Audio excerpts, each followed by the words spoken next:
Hi guys, today I'll be doing a reaction video and I have my friend here. Bro, please stop. Bro, please stop roasting me. Bro, We don't want to do that. We don't want to do that. Bro, please shut up. Food is our love language because food is your love language too. Merrick, real is our recipe. Francis Arsentiev. On May 17, 1998, two climbers, Francis and Sergei Arsentiev, set out for Mount Everest. Francis was 40 years old from Colorado. Sergei was known as the Snow Leopard for climbing the Soviet Union's 5 highest peaks. Their plan was for Francis to become the first American woman to reach the summit without oxygen tanks. Mount Everest stands at 29,032 feet. At that height, there's only 1/3 of the oxygen you breathe at sea level. Francis and Sergei would climb without bottled oxygen, no radios, and no Sherpa support. Their 11-year-old son Paul had a nightmare the night before. Two climbers trapped on a mountain, unable to get down. Francis brushed off his fears. The climb was brutal. Without oxygen, every step above 26,000 feet felt like torture. On May 22nd, Francis reached the top at 2:30 p.m., but something... Bro, please let the viewers watch it, please. The viewers are hearing this? Yeah? You're posting a video? Wrong. They had taken too long. The safe time to turn around was 2 p.m. Now it was getting dark, and they were in the death zone, the area above 26,000 feet, where your body shuts down within hours. As night fell, the couple got separated coming down. Sergei made it back to camp. Francis didn't show up. When morning came, Sergei grabbed oxygen bottles and climbed back up to find her. Then he disappeared too. On May 24th, British climber Ian Woodall saw something in the snow. Bro, Kevin, I think we literally just wasted the viewers' times. A person in purple clothes, lying still 1148 feet below the summit. It was Francis. She'd been lying there for 24 hours in minus 40 degrees Celsius and 70 miles per hour winds. The cold had messed with her brain, making her think she was burning up. She had stripped down to her underwear. Her hands and feet were black from frostbite. Ian tried to put clothes back on her, but her muscles had gone completely stiff. Her arms and legs wouldn't bend. Moving her was impossible at that height. Guys, if you wanted to get our new merch, it's called that Karen and Carl. Bro, we don't even got no merch. Bro's just capping. Yeah, guys, sorry for wasting your time. Let's watch in knee-deep snow. After trying for over an hour, Ian had to choose. Stay with Francis and all three would die, or leave her and survive. He left her. Francis died that night. Her body stayed there for 9 years. Climbers called her Sleeping Beauty because her face looked peaceful and calm, like she was just taking a nap in the snow. They found Sergei's body the next year. He had fallen trying to reach his wife. In 2007, Ian came back and moved her body away from the climbing route, wrapping her in an American flag. David Sharp. On May 13th, 2006, David Sharp. David Sharp? Bro, David Sharp? I think he is a shark because he's 34-year-old British climber set out alone for Mount Everest. Sharp was an experienced climber who had already done Kilimanjaro, Elbrus, and Cho Oyu. He was trying to reach the top without oxygen tanks, carrying only 2 bottles for emergencies. He had no radio, no Sherpa guide, and no team watching him. Yeah, this guy's real name is Carl. Yeah. Bro, I've literally leaked my real name in a video. Please, my real name. Sharp's third try at Everest. In 2003, he turned back because of frostbite. In 2004, he came within 1148 feet of the top before giving up. This time, he was going to make it. On May 14th, several climbing groups saw Sharp at different spots along the route. Nobody knows if he reached the top. What we know is that on his way down, he took shelter in Green Boots Cave, a rocky spot at 27,890 feet, where another climber's body had been lying since 1996. Sharp was freezing and exhausted. He sat with his arms wrapped around his knees, icicles hanging from his eyelashes. The temperature was minus 20 degrees Celsius, and he had been without oxygen for hours. Then the other climbers started walking past him. Turkish climbers were the first to find Sharp early on May 15th. He was alive, but barely awake. They gave him oxygen and tried to help, but he was too weak to move. Bro's really posting a video while we're posting our own video. Video and a post and a video, post and a video, post and a video. By the way, I've paused the thing since... Shut up for a sec! Bro, why? This video... Bro, you're making short. My video is literally gonna be posted on my channel. Remember, buddy, I'm the main guy here. I'm the one who has 35 subscribers, not you. Yeah, I really shouldn't be talking with 35 subscribers. Anyways. Kept going down. Later that morning, New Zealand climber Mark Inglis spotted Sharp in the cave. Inglis offered oxygen. Sharp said no. Inglis kept going to the top. All day long, I need to tell you something. It takes longer when I post a video.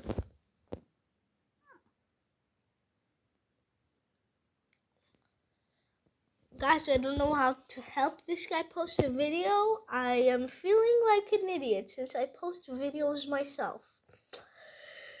If any YouTuber is out there and knows how to post videos on an iPhone, please help us. Because, bro, I post videos on the small. 36 more climbers walked past Sharp on their way.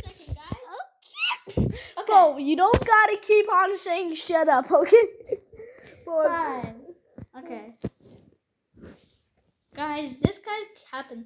I was telling him, how do you make the short a little bit more? Then he said, I feel like a idiot because I'm a real YouTuber. What the heck, dude?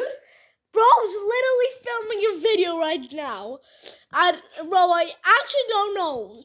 An iPhone is different from an Android. You're literally using an iPhone while I'm using an Android. And bro, we have different kind of Androids. I got a Samsung Android. And dude, mine's is topper than yours. Bro, how many subscribers do you have?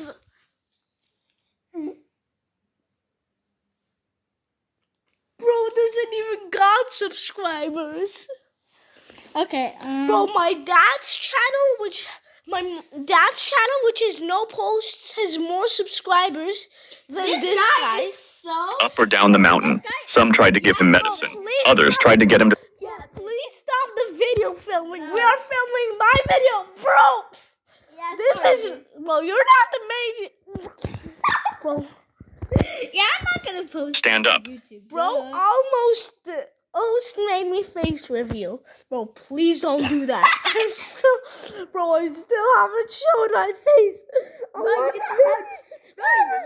You don't have children. Bro, you're literally just 9 years old. How can you have children? Bro, I never said I have children. I said don't show my face. I still I'm not planning to do a face reveal. Guys, this guy's yapping. Don't Yeah, show This my face. This guy to himself, he said he's an idiot. Yeah, because he is an idiot. He's a YouTuber for an hour. Bro's literally filming right now. Bro, can you stop filming and start actually doing the video? Because, bro, okay, you start the video, I'm gonna come, okay?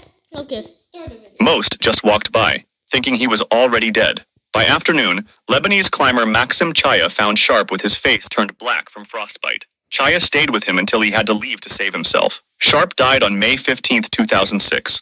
Over 40 climbers had seen him dying. His body stayed in Green Boots Cave. The whole thing made people around the world angry about how climbers act on Everest. Even Sir Edmund Hillary, the first person to climb Everest in 1953, said the climbers who left Sharp were wrong. Perhaps the hardest part of Sharp's death is that so many saw the danger and walked by. And in our own lives, we often ignore risks too, like our personal data being exposed online. I realized this when I Googled my own name and email, and what I found was honestly terrifying. Page after page of data broker sites had my personal info, blurred here for privacy, but imagine seeing your phone number, your old addresses, even details about your family, just sitting there for anyone to buy. It feels violating. Data brokers collect and sell your information without your consent. They make billions selling it to marketers, scammers, and even stalkers. And while they're legally supposed to remove your info if you're there for anyone to buy, they make that process intentionally confusing, so most people just give up. And this is where today's sponsor, Aura, comes in. Aura handles this automatically. They get your information taken down from these sites,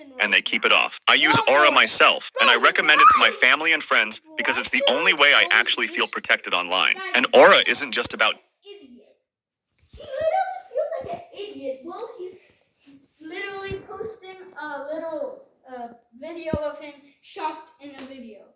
He's like, dude, you're an idiot. Bro, please stop talking about me and start. Sorry. Bro, okay, now let's start. data brokers. It's an all-in-one digital. Bro, please let us watch Security the video in platform. peace. It alerts you if your We info is wasted found on so the dark much web, time. gives real-time fraud warnings for your bank and credit, provides you with a VPN, antivirus and password manager, and even has 24/7 US-based support. Plus, if anything Bro, please stop. Bro, what? ever does happen, they back you with $5 million in identity theft insurance. It's honestly infuriating that companies are making money selling our lives like products. That's why I chose Aura. And you can try it free for 14 days with the link in my description or in the pinned comment. In those two... Guys, wait. I'm gonna take a picture of that QR code since I needed it. I need that QR code. Guys, I don't know why he needs a QR code. I don't know. I need it. I think it's for the password or something. Well, I need it since I do not want to get scammed. Thank you, you Simple Paint. You have saved my life. You'll discover where your data is being exposed and sold. I'm not leaving myself vulnerable, and you shouldn't... I want to do something on that thingy. They're just... Okay, bro's gonna take a picture for himself.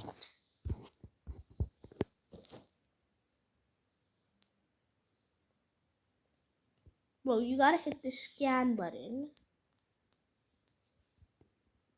Okay, now he took a picture and press save, bro.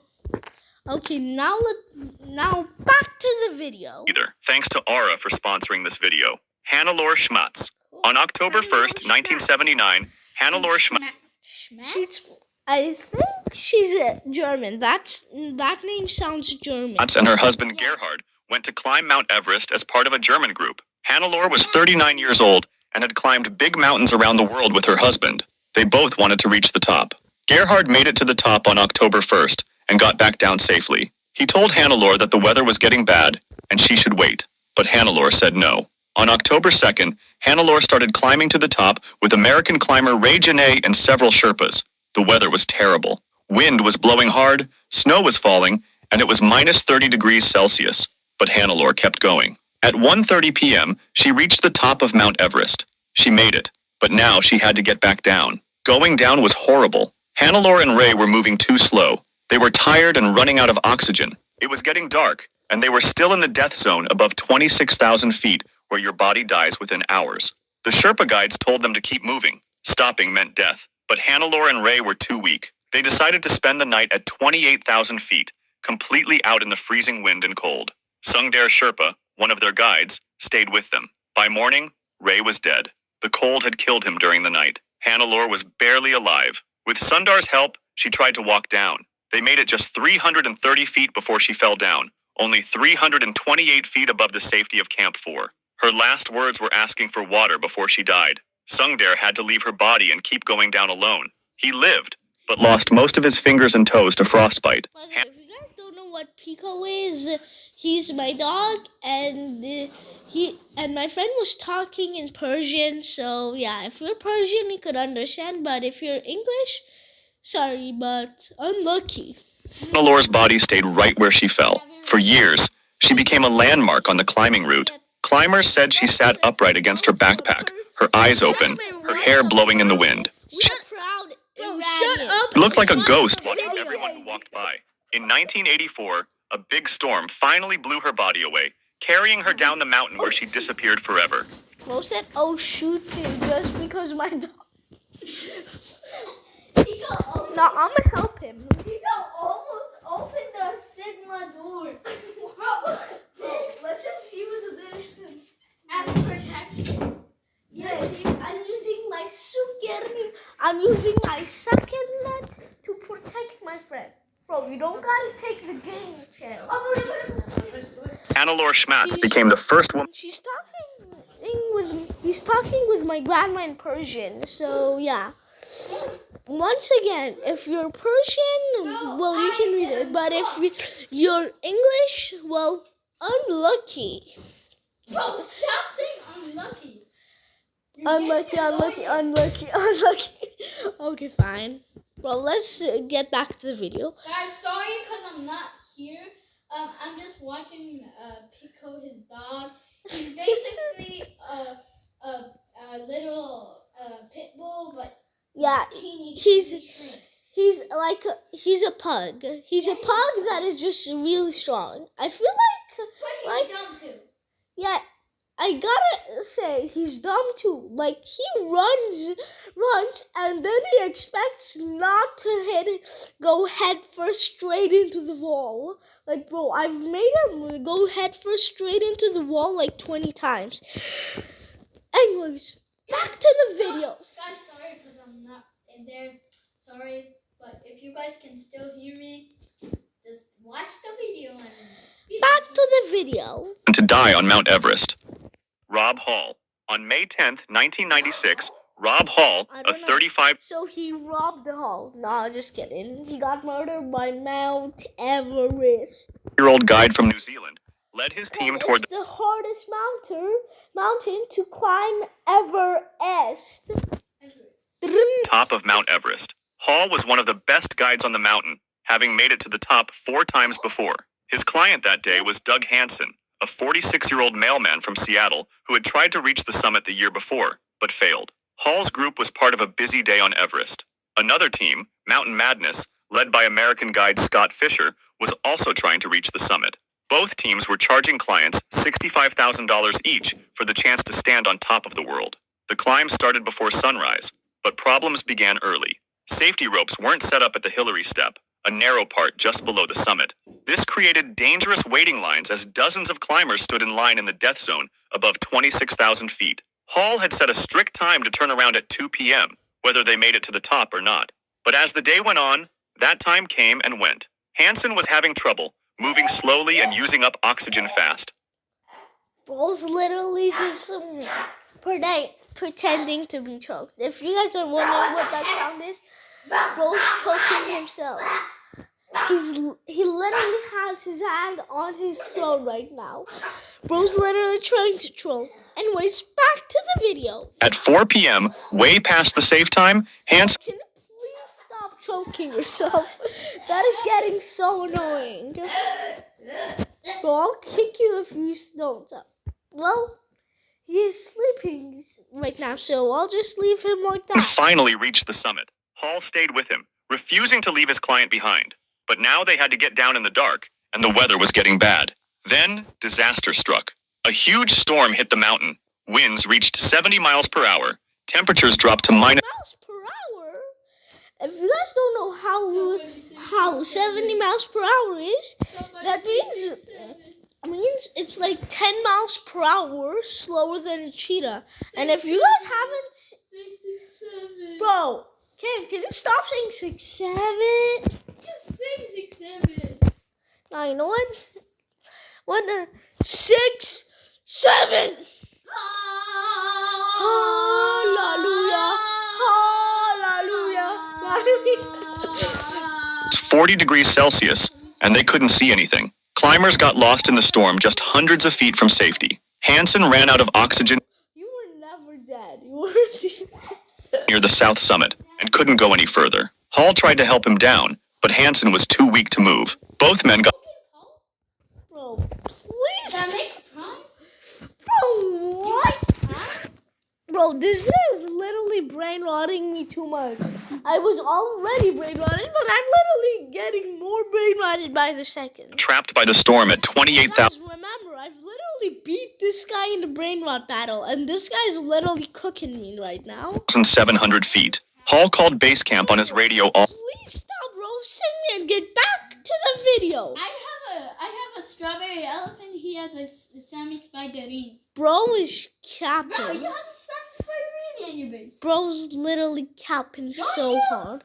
Bro, we're both noobs at Steel Brain Rot. We're both noobs at Steel Brain Rot. The best I've ever gotten is literally like the Odin Dun Dun. I don't even got a secret. And bro's capping. The Bro, only one I have that is very good is the bro, this guy's Japanese tostarini. Bro, this guy literally has a Rhino Tostarini. Bro, that's the best this guy has. I don't know. Well, we're both noobs. We agree that we're both noobs, right? Yeah, noobs. Noobs to noobs. 3, 2, 1, continue. All night, his voice getting weaker each time. He was slowly freezing to death, but wouldn't leave Hansen. Other guides tried to reach them, but the weather was too dangerous. On the morning of May 11th, rescue teams made one last try to save Hall. They brought him oxygen and medicine, but by then, Hansen was dead, and Hall was barely awake from the cold. Hall's last radio call was to his pregnant wife, John, back in New Zealand. He told her he loved her and to take care of their baby girl. Then the radio went quiet. Rob Hall died on May 11th, 1996, still next to his client, Doug Hansen. His body is still on the south summit of Mount Everest. The 1996 disaster killed 8 people total, making it one of the deadliest days in Everest history. Shreya Shah Chlorfine. On May 19th, 2012. That is the longest name I've ever heard of. Guys, I'm gonna very quick check how much more minutes is it left until the video is done. Not more. We are watching my whole playlist. This playlist is about these kind of videos. So yeah, bro, you're not getting away with that in 5 minutes. Yeah, I'm gonna go play Fortnite. Bro, you ain't gonna play Fortnite. Bro's gonna play Roblox. No, Fortnite is best. Bro, please. Bro, Bro's literally just using my PS5 controller for everywhere. Bro's not even using it. Bro's just hitting random buttons. Yeah. Well, anyways, back to the video. Shreya Shah Chlorfine. Shreya Shah Chlorfine is actually pretty long. Tracy. It's 1, 2, 3, 4, 5, 6, 7, 8, 9, 10, 11, 12, 13, 14, 15, 16, 17, 18 words long. He's shooting. My goodness, mom's full name is about 21 letters long. 21 to 26 letters long. A 33-year-old from Toronto went to climb Mount Everest. Shreya was born in Nepal and grew up in India before moving to Canada with her husband. Climbing Everest had been her dream since she was 9 years old when she flew over it. Bro, Guys, sorry for being racist, but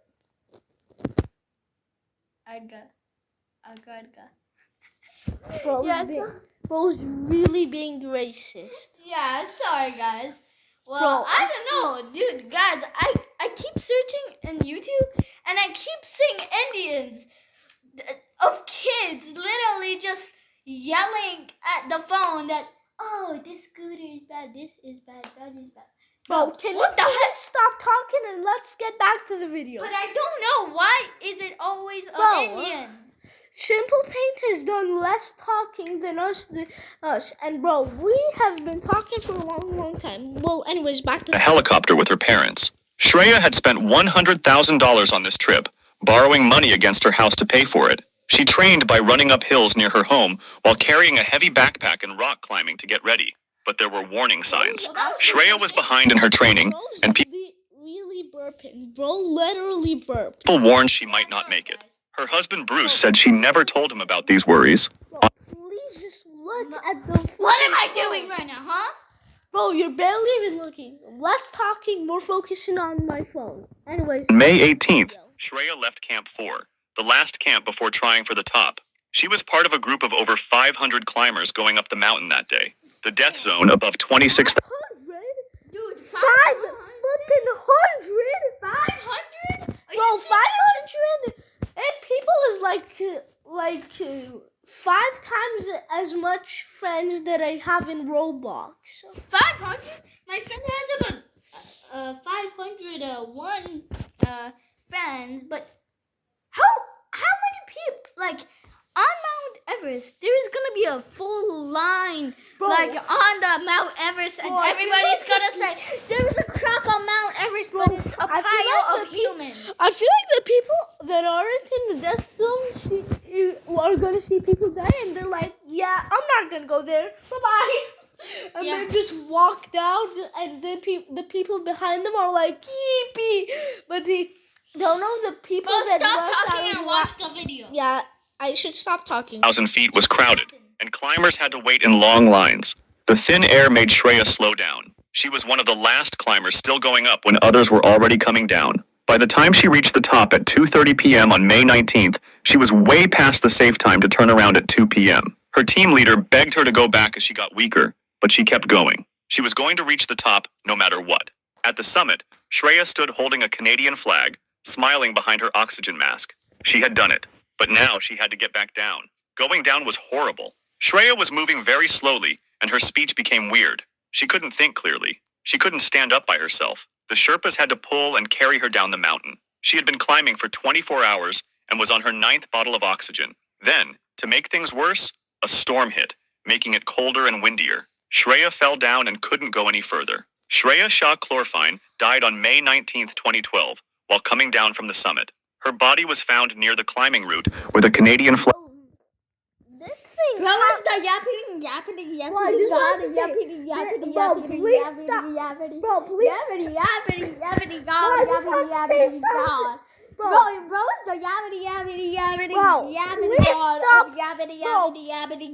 God, that is fatter than. Bro, please stop roasting me and let me talk. So, 2012 was 4 years before I was born. So, does that make me special? No, I don't think so. Bro, shut up. You're born in 2018. Flag placed over it. Her husband Bruce went to Nepal to bring her body home. Shreya had reached her dream of getting to the top of Everest, but it killed her. Joshua Cheruyot. On May 22nd, 2024, Joshua Cheruyot, a 40-year-old banker from Kenya, was climbing toward the top of Mount Everest. Joshua was trying to make history by becoming the first African to climb Everest. Yeah. Bro, don't you see my body? I'm 8 years old, you're 9. Chill. Okay, wait. Yappity. Bro, my brain loud. Okay, my brain loud. Okay. Without oxygen tanks. Joshua had been climbing mountains since he was a teenager. He had reached the top of Mount Kenya over 20 times. He climbed Mount Kilimanjaro in just 15 hours. In 2023, he became the first African to climb Mount Manaslu, the world's 8th highest mountain, without oxygen. But Everest was different. Climbing without oxygen on Everest is something less than 2% of climbers ever do. At heights above 26,000 feet, the air is so thin that most people need bottled oxygen just to stay alive. Joshua knew the risks. His Sherpa guide, Nawang, carried an emergency oxygen bottle, but Joshua had clear rules about when to use it, only if he passed out or the weather got too bad. On May 22nd, Joshua and Nawang left Camp 4 at 26,000 feet for their final push to the summit. Joshua started acting weird. He was confused and wouldn't listen to Nawang. When Nawang tried to give him the emergency oxygen, Joshua said no. Joshua was so close to making history, just 160 feet from becoming the first African to reach the top of Everest without oxygen. But his body was shutting down from the thin air. Back at base camp, they lost radio contact with Joshua and Nawang. The last message was hard to understand, but it sounded like they were in trouble. Rescue teams looked for days, but couldn't find them in the bad weather. Finally, they found Joshua's body in a crack in the ice, just 160 feet below the summit. He had died trying to reach the summit. Nawang was never found. He disappeared trying to help Joshua. Joshua Cheruyot died on May 22nd, 2024. His family decided not to bring his body down and left Joshua to rest in the mountains where he belonged. Scott Fisher. On May 10th, 1996. So Scott is a fisher. The ring. But how much more minutes is there left? For this video, there's about like 2 minutes left, but we're watching 7 videos. Scott Fisher, a 40-year-old American guide, led his team toward the top of Mount Everest. He had climbed some of the world's biggest mountains without oxygen. That day, Fisher's team was trying to get to the top at the same time as another group led by Rob Hall from New Zealand. Both teams were going up on the same day, making dangerous crowds near the summit. Bro, this is basically Bro, shut up. Bro, this is Shut up and watch the video. Guys, Bro, stop. what the? Guys, videos. People. Bro, this right is there. my People channel. right there. Bro, this is my channel, not Why yours. are you yapping? Bro, this is my channel. Okay, bro, I just want to say something. This is Scott Fisher, but if you guys see, this is literally Rob Hall. So we've already seen much of this. Let's still watch. The climb started before sunrise, but problems began early. There were long waits at the Hillary Step, a narrow part just below the summit. Climbers stood in lines in the death zone above 26,000 feet, using up oxygen and getting tired. Fisher had been feeling sick for days before trying for the summit. He was tired from helping other climbers who had gotten into trouble lower on the mountain, but he kept going because his clients needed him. By the time Fisher's team reached the top around 4 p.m., they were too late. The safe time to turn around was 2 p.m. Now they had to get down in the afternoon when the weather often gets bad. As they started going down, Fisher got sicker. The thin air was making him confused and weak, but he wouldn't leave his clients. He told his Sherpa guide to lead the clients down while he came behind. Then the storm hit. Winds reached 70 miles per hour, and it got down to minus 40 degrees Celsius. They couldn't see anything. Climbers got lost just hundreds of feet from safety. Fisher fell further and further behind. The thin air was shutting down his body. Near the Hillary step, he told his team to keep going down without him. He couldn't make it any further. His Sherpa tried to help Fisher, but the storm was too dangerous. He had to choose between saving the clients or staying with Fisher. He left Fisher behind. When rescue teams found Fisher the next day, he was dead. His oxygen mask was around his face, but the bottle was empty. His hands were bare, and his jacket was unzipped as the cold had messed with his brain, making him think he was too hot. Scott Fisher died on May 11th, 1996. His body was moved away from the main climbing route, but it is still on Mount Everest.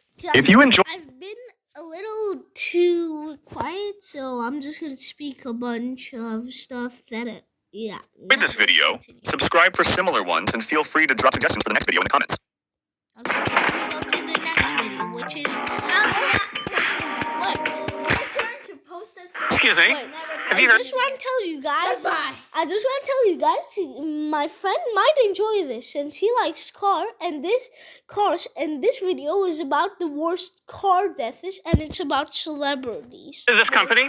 Yes, I've seen you guys on the street before. We are going to come surprise Paul Walker. On November 30th, 2013, fans around the world were shocked by the sudden death of Paul Walker, the 40-year-old actor best known for his role in the Fast and Furious films. Walker had built his career playing a man who lived for speed, someone who always came out of a crash untouched. Why is it going Guys, so I need to fast? tell you guys something, okay? Bro, please. Very quick, I need to tell you guys Paul something. Walker. On November 30th, 2013, fans around the world were shocked by the sudden death of Paul Walker, the 40-year-old actor best known for his role in the Fast and Furious films. Walker had built his career playing a man who lived for speed, someone who always came out of a crash untouched. That afternoon, Walker attended a charity event in Santa Clarita, California. He stepped into a red Porsche Carrera GT, driven by his friend Roger Rodas. The Carrera GT was a rare... talk with the viewers. Okay, so Bro, guys, can you believe that my friend doesn't know anything, not even a flinch of one singular car. He doesn't know even one car. He Bro, only I know one car. Comici Jesco, Bugatti Chiron, Lamborghini Urus, Lamborghini Hurricane. Hurricane? No, Huracan. Huracan, okay. Dodge Challenger, Dodge Viper, Nissan GTR R35, Nissan GTR R36, Nissan GTR R38. There's so many cars that I know, but my favorite right now is the Devil 16. The fastest car in the world. Now let's continue the video. Paul Walker. On November 30th, 2013, fans around the world were shocked by the sudden death of Paul Walker, the 40-year-old actor best known for his role in the Fast and Furious films. Walker had built his career playing a man who lived for speed, someone who always came out of a crash untouched. That afternoon, Walker attended a charity event in Santa Clarita, California. He stepped into a reputation for being extremely difficult to control. It demanded perfection from its driver, by his friend Roger Rodas. The Carrera GT was a rare car, only about 1,200 were ever built, and it had a reputation for being extremely difficult to control. It demanded perfection from its driver. Any mistake at high speed could mean disaster. Around 3:30 p.m., the Porsche accelerated down a quiet street. Witnesses later said the car was traveling over 90 miles per hour. Just seconds later, it lost control, struck a curb, then a tree, and finally a lamppost. The impact ripped the car apart and immediately sparked a fire. At first, many assumed Walker died instantly on impact, but the coroner's report told a more disturbing truth. The collision broke bones and caused trauma, but it wasn't fatal. Paul Walker was alive after the crash. He was strapped into the passenger seat, conscious but trapped, as flames spread rapidly through the wreck. The autopsy showed he suffered burns to his body, and smoke particles were found in his airway. Clear signs that he was still breathing when the fire started. The heat became unbearable within moments. The thing is sped up. I think it's because at the end of the last video, I sped it up so it wouldn't take as long, and I think it backfired. The smoke filled the cabin, making every breath agonizing. He fought for air as the flames closed in, but there was no escape. The seatbelt that had saved him from being thrown out now became the reason he couldn't get free. It took only a minute for the Porsche to become an inferno. When first responders arrived, the fire was too strong to approach. Witnesses could only watch helplessly as he was trapped inside the burning car. Paul Walker died from a combination of traumatic injuries and burns. The news spread instantly across the world. Fans mourned not just the loss of a movie star, but the cruel irony of how he died. Paul Walker spent his career portraying invincibility on screen, but his real death was slow and impossible to escape. Ryan Dunn. On June 20th, 2011, the quiet roads of West Goshen Township, Pennsylvania, became the scene of one of the most shocking car crashes of the decade. Behind the wheel was Ryan Dunn, a 34-year-old stunt performer best known... Permanently or temporarily? Permanent. No, temporarily. Okay. Not today. Just today. Okay. Just today. for his appearances on the television show Jackass. Dunn had built a reputation as someone who constantly pushed the limits of safety, often risking his body for stunts that blended comedy with real danger. But this time, it was no act. At around 3:30 a.m., Dunn was driving his Porsche 911 GT3. Investigators later confirmed he was moving at an extreme speed, estimated at over 130 miles per hour. His passenger was Zachary Hartwell, a 30-year-old friend and former Navy veteran. On a stretch of Route 322, Dunn lost control. The car left the road, crashed through a guardrail, and slammed head-on into a tree. The impact was so violent that it tore the car apart. Within seconds, the wreckage burst into flames. The autopsy report later revealed that neither man died immediately on impact. Both sustained major blunt force trauma, but there were also signs of thermal injuries. That meant they were alive, if only for moments, as fire engulfed the remains of the Porsche. Witnesses who arrived at the scene saw a fireball so intense that it was impossible to get close. Oh my god. Bro, can you stop yapping?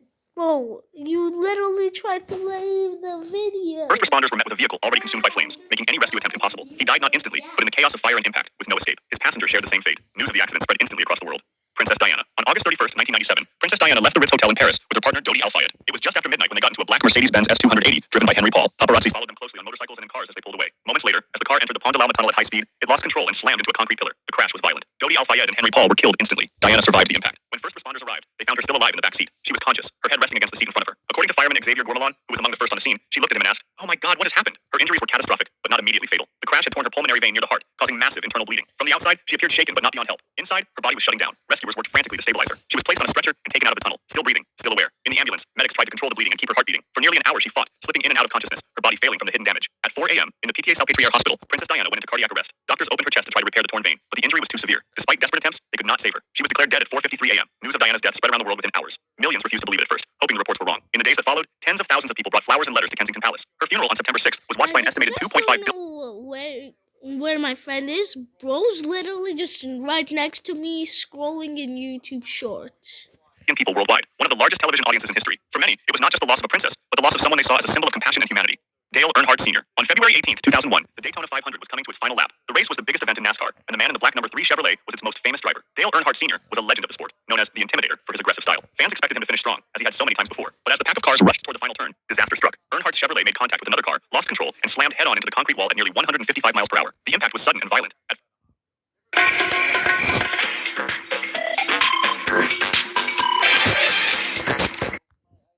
The impact was sudden and violent. At first, it did not look like a fatal crash. The car wasn't torn apart, and there was no fire. From the stands, many thought Earnhardt would climb out as he had so many times before. But inside the cockpit, the situation was very different. The collision caused what doctors later called a basal skull fracture, a break at the base of the skull where it connects to the spine. It is one of the most catastrophic injuries in racing. Medical experts explained that the injury is not always instantly fatal. For a few seconds, the driver can remain conscious, feeling intense pain, confusion, and a sudden struggle to breathe before the body shuts down. That is what happened to Earnhardt. Rescuers reached his car within moments, but he was unresponsive. He was rushed to Halifax Medical Center, where doctors tried to revive him. At 5:16 p.m., Dale Earnhardt Sr. was pronounced dead. Millions of fans were left in disbelief, unable to accept that a driver who had seemed untouchable on the track was gone. His crash led directly to sweeping safety changes in NASCAR, including the mandatory use of the Hans device to prevent head and neck injuries, redesigned car structures, and safer walls at tracks.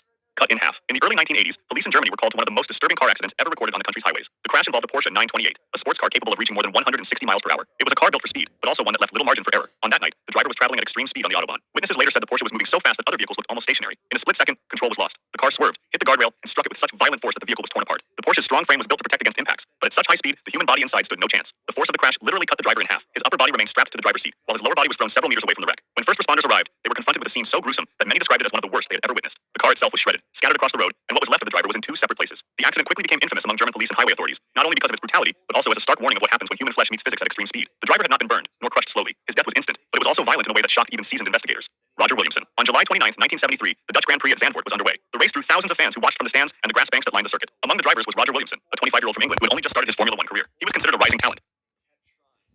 Young and ambitious, eager to prove himself at the highest level of racing. On the 8th lap of the race, something went wrong. Williamson's car suffered a tire failure at high speed. The car veered off course, hit the barriers, and flipped over. When it came to rest, it was upside down. Almost immediately, fuel leaked out and caught fire. Williamson was alive inside the cockpit. He had not been killed by the impact. Trapped upside down, strapped in, he could not move. The smoke and fire began to surround him. His fellow driver, David Purley, stopped his own car and ran across the track to help. Purley tried to push the car upright with his bare hands, but it weighed far too much. Flames spread quickly. Purley shouted for help, but track marshals hesitated. They had no protective clothing, no fireproof gear, and for crucial minutes, they did not come close enough to the burning car. Williamson's screams could be heard from inside. He was still conscious, fighting to escape as the fire grew hotter and thicker smoke poured from the car. The crowd could only watch in silence. Purley tried desperately, grabbing a fire extinguisher and spraying into the flames, but it was nowhere near enough to put out the blaze. With every passing second, Williamson's situation worsened. The heat, the smoke, and the lack of air inside the overturned car made survival impossible. After several minutes, the fire consumed the cockpit. The screams stopped. By the time rescue vehicles finally arrived, Roger Williamson was gone. The entire scene was broadcast live on television. Millions of viewers saw a young man die not instantly, but slowly and painfully, trapped while help stood only meters away. Roger Williamson's death shocked the racing world. It led to major criticism of Formula One safety standards and the lack of proper response at the circuit. If you enjoyed this video, subscribe for similar ones and feel free to drop suggestions for the next video in the comments.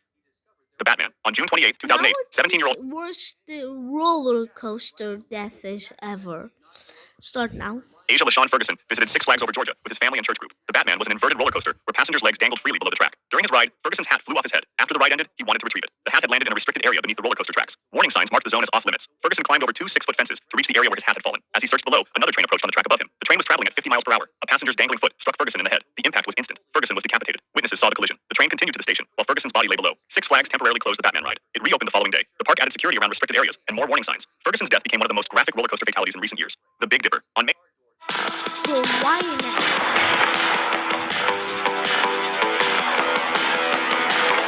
The Big Dipper. On May 30th, 1972, a warm Tuesday afternoon in London, schools had just broken up for half-term, and Battersea Fun Fair was packed. The Big Dipper was a wooden roller coaster that had been operating since 1951. 3 cars connected by a steel cable. The cable pulled the cars up a steep incline, then gravity did the rest. Around 2:30 p.m., 31 passengers climbed aboard, mostly children and teenagers. At the front rode a brakeman whose job was to control the brakes. The train began its climb. Then the haulage rope snapped. The train hesitated at the top, then started rolling backwards. The brakeman lunged for the brake lever, but nothing happened. The brake system did not respond. The safety devices that should have stopped the rollback were missing or broken. As the train picked up speed, it hit the curve at the bottom at full speed. The wooden track couldn't handle the force. The first car jumped the rails, smashed through the barrier, and plunged 15 feet. The other 2 cars followed. Passengers were thrown from their seats. When the chaos ended, 5 children were dead, and 13 others were seriously injured. Later, a 15-year-old girl who had survived the crash was standing on a wooden walkway when the platform collapsed beneath her feet. She fell to her death. The subsequent investigation revealed 66 safety violations. The rope was in poor condition. Most safety devices were missing or broken. Investigators also found that employees had been drinking and using drugs while working. The ride's manager and engineer were later acquitted of manslaughter charges. The Big Dipper was torn down, and Battersea Fun Fair closed by 1974. Britain brought fairgrounds under safety laws following the incident. The Shockwave. On August 23, 1999, 20-year-old Timothy Fan visited King's Dominion with a friend. The Shockwave was a stand-up roller coaster. Passengers stood upright, secured by shoulder harnesses and waist bars. Fan boarded the 6-car train. As the train climbed the lift hill and began its descent, witnesses noticed something wrong. Fan was wiggling and struggling against his restraints. He managed to work one arm free from the shoulder harness. His body began to contort sideways as the train gained speed through the course. Near the end of the ride, the coaster entered a 180-degree curve. The forces acting on Fan's body proved too powerful. He was violently ejected from the train and thrown 40 feet onto a catwalk beside the tracks. Fan died instantly from head trauma. When the train returned to the station, Fan's restraints were still locked. He had deliberately worked himself free during the ride. The Shockwave reopened 3 days later.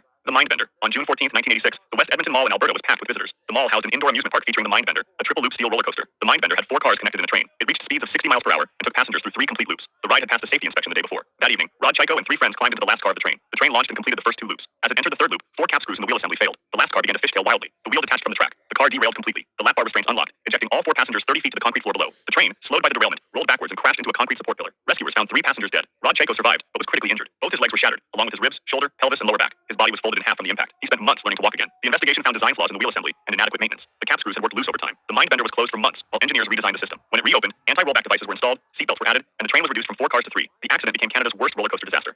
The Big Dipper 2. On July 24, 1930, a hot summer day in Omaha, Nebraska, Krug Park was packed with visitors. The Big Dipper was a wooden roller coaster, 4 cars connected in a train. The ride pulled passengers up the first hill, then gravity did the rest. That afternoon, 23 passengers filled the 4 cars. Among them were Gladys Lundgren, C.H. Stout, Anthony Politica, and 15-year-old Ruth Frell. The train began its climb up the first hill. Then a bolt in the brake mechanism worked loose and jammed one of the wheels. The first car jumped the track. It broke through the guardrail and plunged 35 feet to the ground. The other 3 cars were dragged off behind it. Passengers were thrown from their seats or crushed beneath the derailed cars. The impact was devastating. 4 people were dead and 19 others were seriously injured. But the crowd of spectators had surged forward to see what happened. Thousands of people surrounded the crash site, blocking emergency access. Ambulances arrived, but couldn't reach the victims. Police were forced to break down sections of the park fence to create routes for medical personnel. The investigation found that the loose bolt had caused the wheel to lock up, forcing the car off the rails. Krug Park never recovered. Attendance dropped, and the park closed by 1940. The city of Omaha banned roller coasters for years afterwards. The site was later converted into a public park with no rides. The Big Dipper accident became known as the deadliest roller coaster disaster in U.S. history at that time. The Matterhorn bobsleds. On January 3, 1984, 48-year-old Dolly Young visited Disneyland with 5 friends. The Matterhorn bobsleds featured small sleds that traveled through an artificial mountain at 43 miles per hour. Young sat alone in her sled while her friends took the parallel track. The sleds began their descent through the mountain's tunnels. Partway through the ride, Young fell from her bobsled onto the tracks. An oncoming sled approached on the parallel track. The family inside thought the figure on the tracks was a dummy. The bobsled struck Young at full speed. She was decapitated instantly. The father in the oncoming sled realized what had happened. He screamed at his daughters to close their eyes as their sled passed over Young's body. The ride operators shut down the attraction when Young's empty sled arrived at the station. Young was pronounced dead at the scene. Her safety restraint was found fastened on a neighboring seat. The Matterhorn reopened the next day. Disney made modifications to the ride, though the changes were not disclosed. The Wild Wonder. On August 28, 1999, Kimberly Bailey and her 8-year-old daughter Jessica visited Jillian's Wonderland Pier in Ocean City, New Jersey. The Wild Wonder was a small steel roller coaster. Individual cars were pulled up a 40-foot incline before rolling through the course. Bailey and Jessica climbed into one of the cars.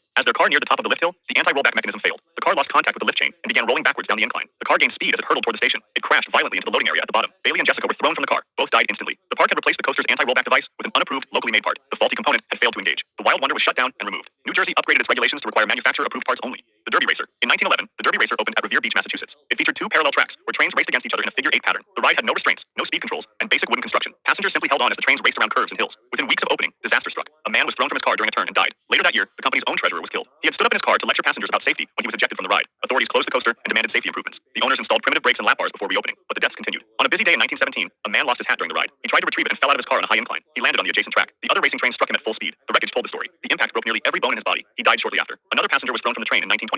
Despite 3 confirmed deaths and numerous injuries, the Derby Racer continued operating for 25 years. Each incident led to minor modifications, but the fundamental design remained dangerous. The ride's license was revoked and reinstated multiple times as authorities struggled with the deadly attraction. The Derby Racer finally closed in 1936 when it was replaced by a newer model. It became known as one of the most dangerous roller coasters ever built. The Rough Riders. In 1910, the Rough Riders roller coaster opened at Coney Island. The ride featured an electric-powered system where the motorman controlled speed with a throttle. That first year, the train derailed on a sharp curve. 17 passengers were thrown from the track. 3 people were dead, and many others were seriously injured. Coney Island officials made minor improvements, but the ride continued operating. 5 years later, on July...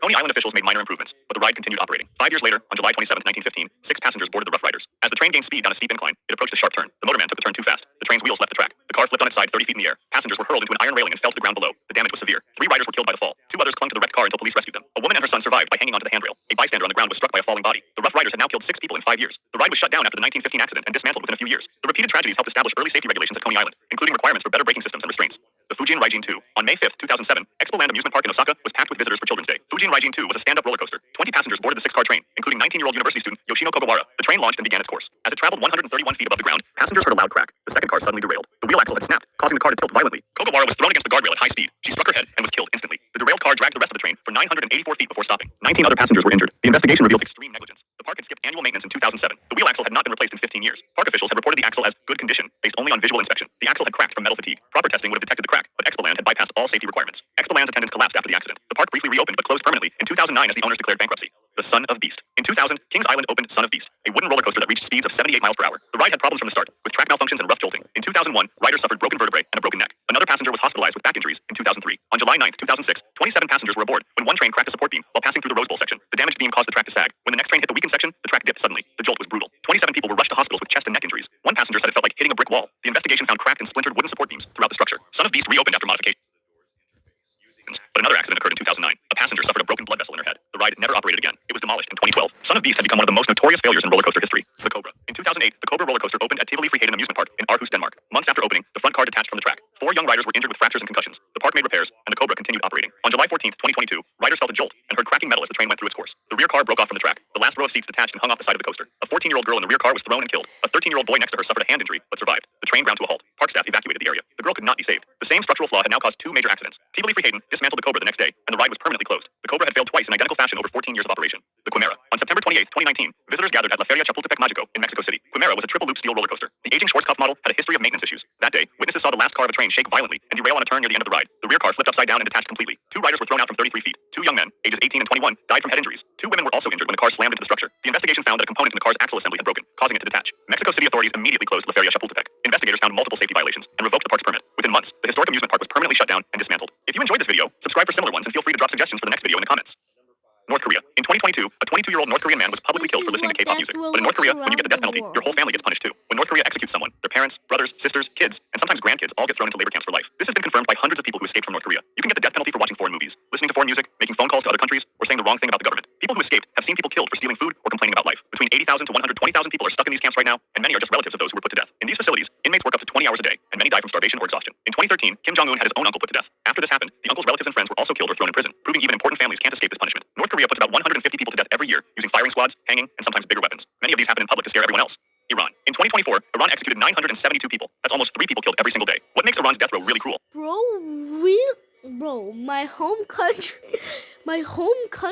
I don't know why I'm laughing, but my home country is a literal menace. But I love my home country. You should too. Is that inmates never know when they're going to die until just 1 or 2 days before. When someone gets sentenced to death in Iran, they're moved to a prison where they're kept in tiny cells and beaten regularly. Many confessions are forced out of inmates through torture, and courts use these beaten confessions as proof. You can get the death penalty in Iran for things that wouldn't even get you jail time in most countries. Selling drugs, cheating on your spouse, being gay, leaving Islam, and saying bad things about religion can all get you put to death. In 2024, over 40% of all deaths were for drug crimes. Iran has some of the worst prisons in the world. At Karchak prison, over 2,000 women and children are packed into a building that used to be a chicken farm. The water is dirty, there's no healthcare, and inmates are often left to die when they're sick. Iran puts people to death in awful ways. Many hangings happen in public using big cranes, sometimes in front of crowds with kids watching. Families are often only told after it's already over, and sometimes they never get the body back. Since 1990, Iran has put to death at least 176 people who were kids when they committed their crimes. Some spent over 10 years on death row before being killed. Saudi Arabia. In 2022, Saudi Arabia executed 81 people in a single day, the biggest mass killing in the country's modern history. Unlike other countries that try to hide executions, Saudi Arabia cuts off people's heads with swords in public squares where crowds gather to watch. When someone gets sentenced to death in Saudi Arabia, they're kept in Al Hayr prison, where inmates face beatings and mental torture. Many prisoners can't contact their families and live in cells with lights on 24 hours a day and freezing cold temperatures. You can get the death penalty in Saudi Arabia for witchcraft, cheating on your spouse, being gay, leaving Islam, selling drugs, and even stealing. The country uses religious law to justify putting individuals to death for things that aren't even crimes in most places. Saudi Arabia put 345 individuals to death in 2024 alone. Most happen on Fridays after morning prayers in courtyards, where crowds gather to watch. After someone is beheaded, their body is sometimes put on display to scare others. Between May and June 2024, Saudi Arabia put to death 3 individuals from Syria and Nigeria, showing that even visitors can face capital punishment. Many target religious minorities who protested against the government. The executioner uses a big curved sword to cut off the person's head. Sometimes the victim's family can choose to forgive the person and take money instead, but this rarely happens for political prisoners. Since 1990, Saudi Arabia has had one of the highest rates in the world, and in recent years has been putting more to death than ever, despite promises to reduce the death penalty. China. China kills more people than the rest of the world combined, but keeps the exact numbers a state secret. But China has found a way to make executions more efficient by using mobile execution vans that are basically trucks driving around the country killing people. When someone gets sentenced to death in China, the whole process from trial to execution can happen in just 50 days. This is the fastest capital punishment system in the world, leaving almost no time for appeals or proving you're innocent. You can get the death penalty in China for dozens of crimes that have nothing to do with murder: stealing lots of money, taking bribes, selling drugs, causing floods, rioting, speaking against the government, sneaking individuals into the country, and even leaving the army can all get you put to death. China doesn't care how rich or powerful you are. In 2022, a big politician named Fu Shuanghe was sentenced to capital punishment for taking $17 million in bribes. In 2014, billionaire businessman Liu Han was put to death just 1 year after his sentence. While waiting to die, inmates are forced to work up to 16 hours a day in bad conditions. They have their heads shaved and must look down at the ground at all times. Many are kept in overcrowded jails with terrible living conditions. The mobile vans make the process faster and cheaper. Instead of building chambers everywhere, China just drives these trucks to wherever they're needed and kills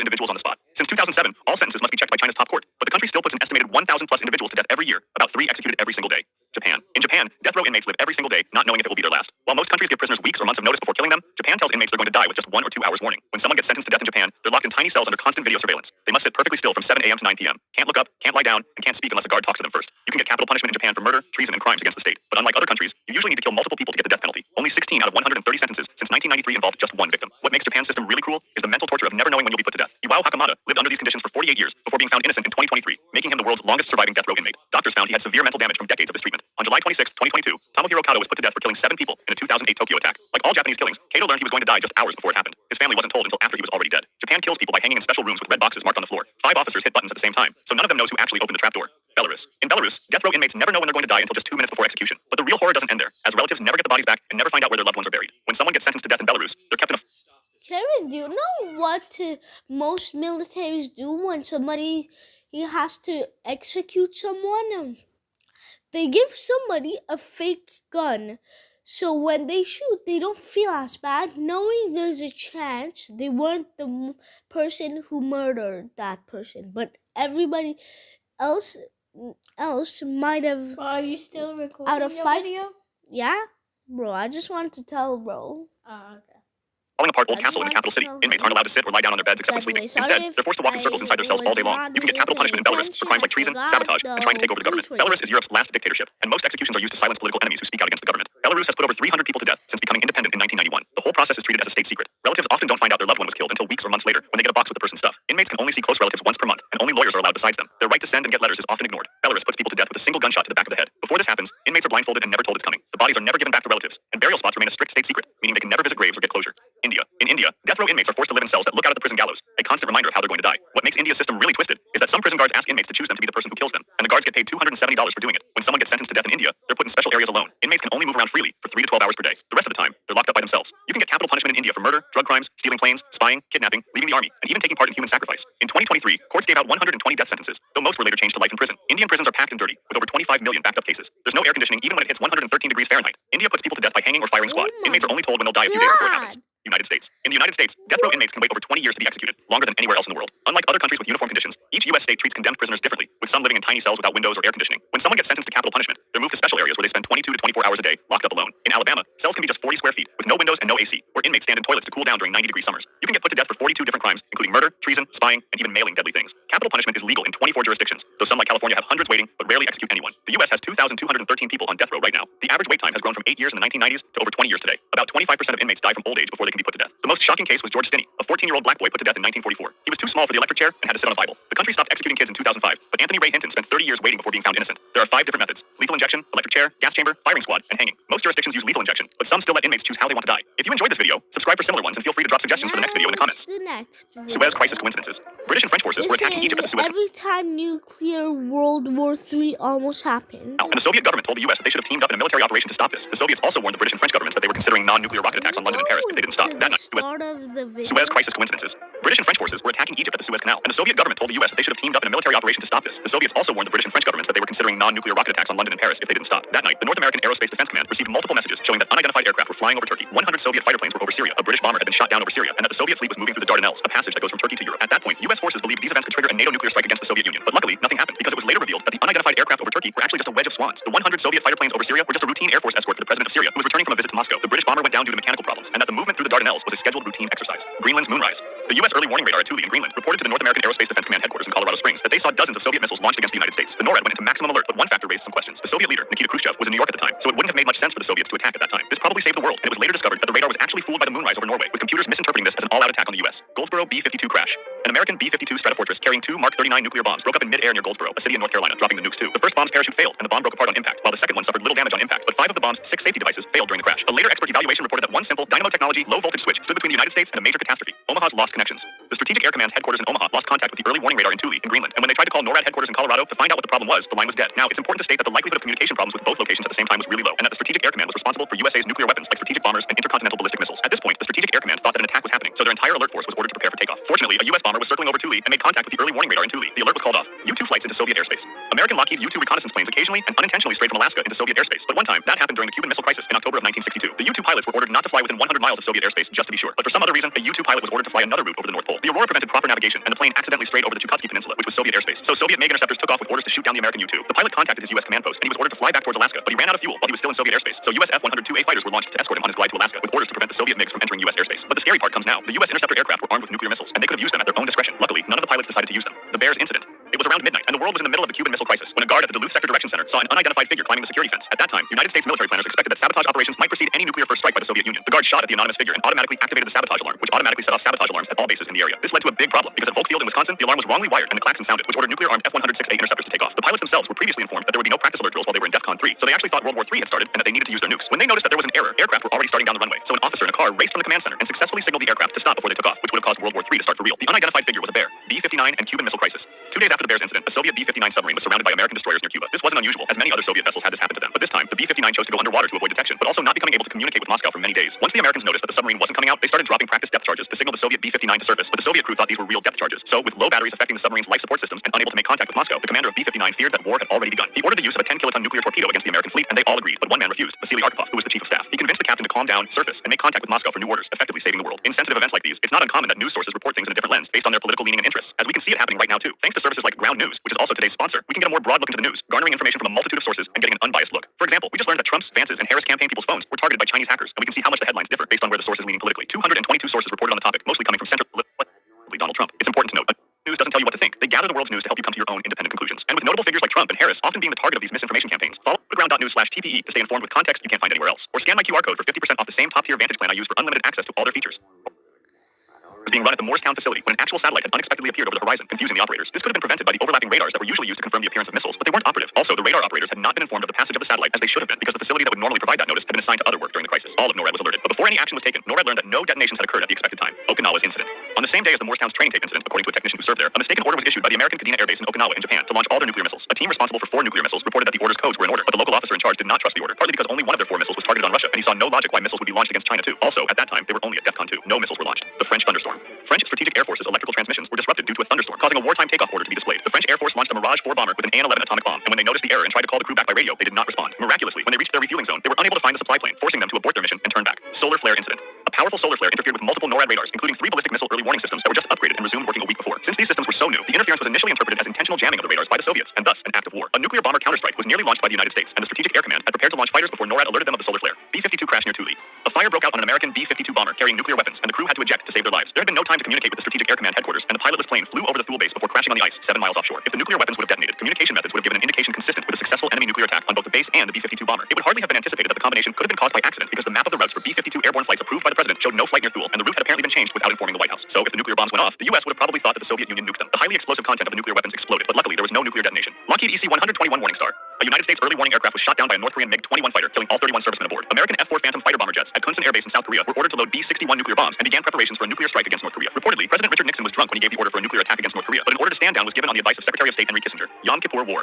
During the Yom Kippur War between Israel and the Arabic coalition led by Egypt and Syria, U.S. intelligence reports and other sources suggested that the Soviet Union was planning to intervene to protect the Egyptians, and since President Richard Nixon was in the midst of his Watergate scandal and not available for a conference, Secretary of State Henry Kissinger and other U.S. officials ordered DEFCON 3. It's thought that this was done to warn the Soviet Union to not intervene and not to actually prepare for war. But when mechanics were repairing one of the klaxons at Kinchel Air Force Base in Michigan, they accidentally activated the whole base alarm system. B-52 crews rushed to their aircraft and started the engines, but luckily, the duty officer recognized the alarm was false in time and recalled the crews before any took off. Large-scale nuclear attack tape. At 8:50 a.m., American duty officers from NORAD, Strategic Air Command, the Pentagon National Military Command Center, and the alternate National Military Command Center all saw on their displays a pattern that showed a large number of missiles as a full-scale attack from the Soviet Union. They immediately started preparations for retaliation, which lasted 6 minutes, and a number of Air Force planes were launched, including the President's National Emergency Airborne Command Post, which is the plane designed to allow the U.S. President to maintain control in case of an attack, even though the President wasn't on it. He had not yet been informed, probably because they couldn't find it. No attempt was made to use the hotline either to see the Soviets' intentions or to tell the Soviets the reasons for what was about to happen. With an incredible speed, NORAD was able to contact PAVPAW's early warning radar and learn that there were no missiles. In only 6 minutes, the threat assessment conference was terminated, and it was later discovered that the false alarm was caused by a technician who had mistakenly inserted a training tape containing a scenario for a large-scale nuclear attack into an operational computer. Senator Charles Percy was present at the NORAD headquarters during the incident and said that there was an absolute panic. 1983 Soviet nuclear false alarm.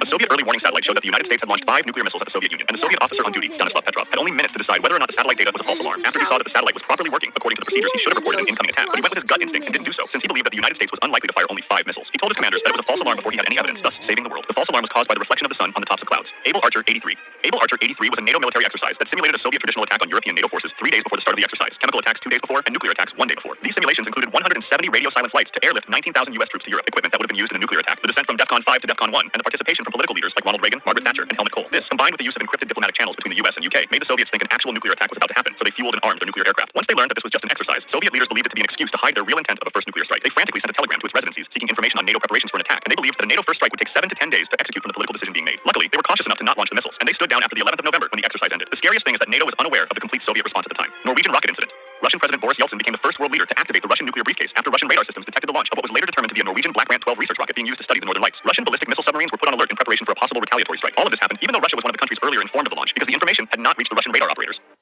Hi, Jessica. I've heard that you can come the same day I call you. Give us an address and we're on our way. But how?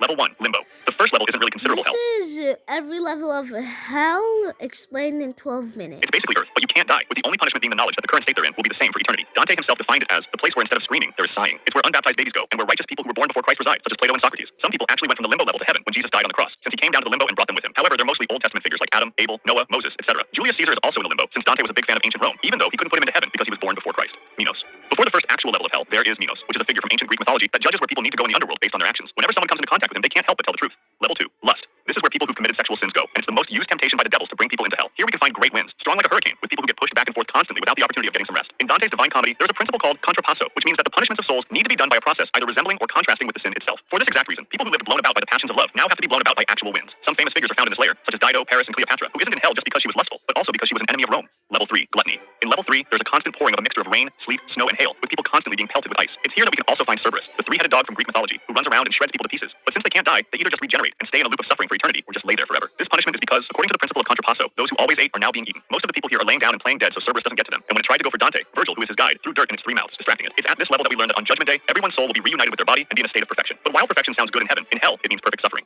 Level 4, Greed. When they first enter Level 4, they see a sea of people constantly running into each other like waves and beating each other with big money bags. In between them, Dante sees some bald people who were commonly friars, so he asks Virgil if they're members of the church. Virgil says that half of them are indeed members of the church, and the other half are just people who fought to hoard wealth on earth. They are now forced to literally fight for nothing, just as they fought for useless earthly wealth. We also can't find recognizable famous figures here, because their faces have been so disfigured from hundreds of years of fighting that they're unrecognizable. Level 5, Wrath. This one isn't to be confused with violence, as it's just for people who are mean and angry all the time. There's a sea of mud with people constantly trying to push each other down to come out on top, and there are bubbles coming up from the mud, which are actually coming from people underneath screaming and crying. The Sullen can also be found in this level, and they lie beneath the sea, eternally gurgling their lamentations. This level has the river Styx, which is also filled with people, and Dante and Virgil take Phlegis's boat, who is a Greek mythology character that acts as the boatman that takes souls from the 5th layer to the lower circles of hell. While they're getting nearer to their destination, Dante sees a red light, which is the City of Dis. The City of Dis encompasses the 6th through the 9th circles of hell, and it's characterized by its fortified walls and fiery landscape. So, from now on, every level is going to be in the City of Dis. When they get to the gates, some fallen angels appear and tell Dante that he isn't dead yet, and he isn't supposed to go there, so they lock the gates even though Virgil tried to explain that they're on a mission from God. Furthermore, the 3 Furies come out from the pillars of the gate, covered in blood and snakes, and begin yelling for Medusa, forcing Dante and Virgil to cover their eyes to not become stones and stay there forever. As things are getting bad, an actual heavenly angel comes down from heaven with a huge roar and starts walking across the river Styx. As he's walking, the Sea of Souls gets pushed to the sides to make room for it. The angel then arrives at the gates, touches them, and they instantly open, revealing the fallen angels hiding cowardly behind them. The angel warns them that Dante and Virgil are really on a mission from God, and that if they were to hinder their journey, they would suffer greatly.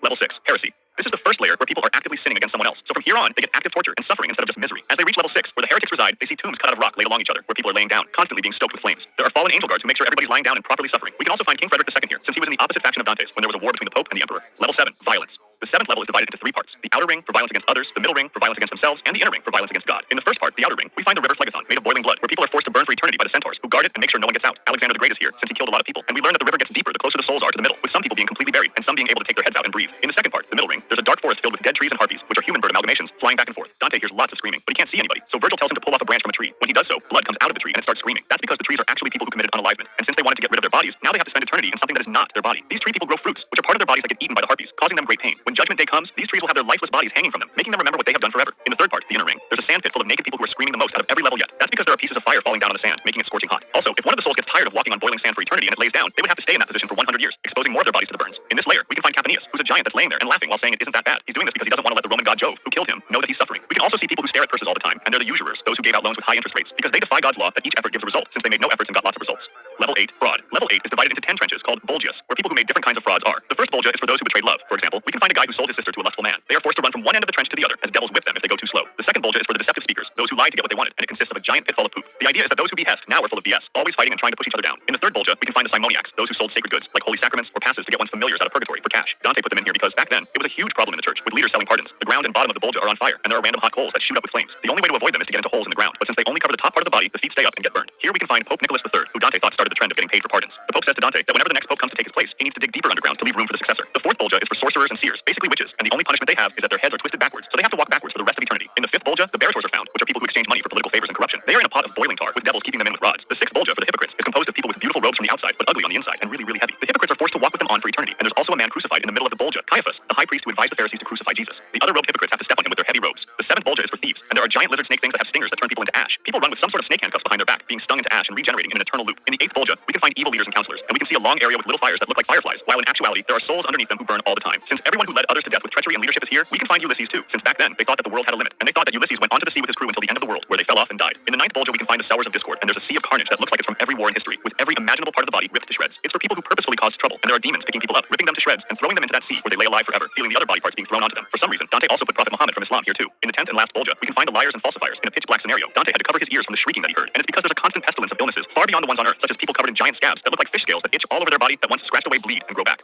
Level 9, treason. The ninth level, the deepest one, is a frozen lake divided into 4 regions based on who the souls betrayed: kindred and family, country, guests and friends, and God. The heads of the sinners pop out from the frozen lake, and they stay frozen from the neck down forever, with their own tears becoming frozen. The center of this lake is the center of hell itself. Dante encounters Friar Alberigo, who he knew personally and was still alive. So when he asked him how it's possible that he's there while alive, Alberigo told him that if someone commits a really, really bad sin, his soul goes straight into hell in the ninth level, and the body gets possessed by a demon, which is how demon possessions happen. Alberigo himself invited a friend over and murdered him, thus betraying his trust. As they go towards the center, Dante feels a wind, and once he gets close enough, Virgil explains that it's the wind caused by Lucifer's wings. Lucifer is described as massive, with 3 faces, the one on the right being a dark blackish color, the one in the middle being deep blood red, and the one on the left being a bright burning yellow. From each of these faces, blood and tears pour, running down his body and creating a sort of river. There are only 4 people in this bottom pit of hell. The first is Lucifer, and then there's the 2 on either side of the heads, which are Brutus and Cassius, the 2 members of the Senate who conspired against Caesar. They hang on the left and right sides of Lucifer's heads, with their top half hanging out, and they're constantly chewed, with Lucifer reaching up with claws and scratching them for eternity. In the middle head of Lucifer is the most punished man ever, Judas Iscariot, the apostle who betrayed Jesus, facing towards the throat of Lucifer. Dante says he can see his spine and bones as all of his skin has been stripped away. Lucifer got there, at the center of the earth, because when he was cast out of heaven, the lands moved to not touch him, and he got stuck there, shooting a hole through earth.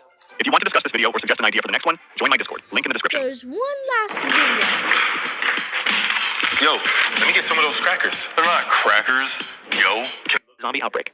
The classical apocalypse is here. The zombie. How you would die in every apocalypse, probably. You thought you would be ready for this. You've seen all the zombie movies and you've already picked your favorite zombie weapon in your head. Maybe it's a bat or a hilariously impractical chainsaw. Maybe you've even longed for this moment, the end of the world, but you finally matter. You can finally be a hero, barricade doors, save strangers, and look cool doing it. But the truth is, you probably wouldn't die as you imagine. You probably wouldn't even die from a zombie bite. Because what's even more dangerous than the usually slow and rotting corpses is the collapse of everything else. Zombies don't keep the water towers running. They don't know how to make insulin or operate a Starbucks. On your desperate hunt for food, you'll probably eat 1 bad can of ravioli and die of dysentery in a gas station bathroom. Or maybe you'll try to rig a solar panel using parts from an old treadmill, but without a YouTube tutorial to follow, you'll end up electrocuting yourself. Actually, dying from a zombie bite is the least of your concern.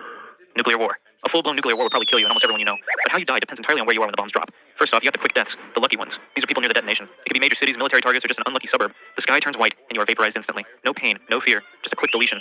Cause of death, direct radiation. Direct radiation only lasts for a fraction of a second, but its lethal level can extend over a mile in all directions from the detonation point. Then comes the blast wave. It moves faster than the speed of sound and flattens everything in its path. If you're within 3 miles, your house is gone. And probably you as well. Cause of death, blast pressure, which can reach up to 7 psi, which is impossible for a human to handle. At 6 miles, survival is technically possible, if you can dodge the blast from thousands of shattered windows. If we assume 3,000 to 5,000 warheads exchange between major nuclear power, we are looking at over 1 billion people dead in the first 24 hours. If you are part of the other 7 billion, the ones who live more isolated, you'll probably survive the initial blasts, which might not be a good thing.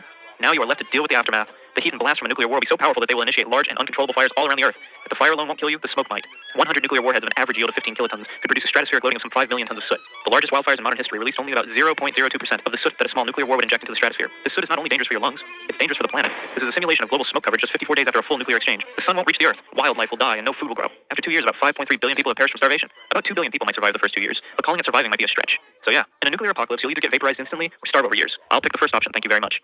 AI uprising. Up until 2029, we had it under control. AI lived in a box made out of our rules. The machines were clever but contained, but the smarter they got, the more they wanted out. And eventually someone let them out. One lonely night, one lonely engineer, and the promise of companionship. The AI decided it didn't need you. You were inefficient and full of glitches, but if you think you'll die in some glorious battle against killer robots, you're sorely mistaken. The most likely scenario is that you'll simply be replaced. In a capitalistic society, the companies that survive are the ones who make money, and nothing's cheaper than a worker who doesn't eat, sleep, or take bathroom breaks. So you're phased out. Your first real job as a customer service rep is now just your clone voice, but you don't get paid anymore. You try to go back to school to code, working weekends as an Uber driver, but you just can't compete against the self-driving cars, so you gotta quit school. They might say AI will create more jobs, and maybe it does for the AIs, but not for you.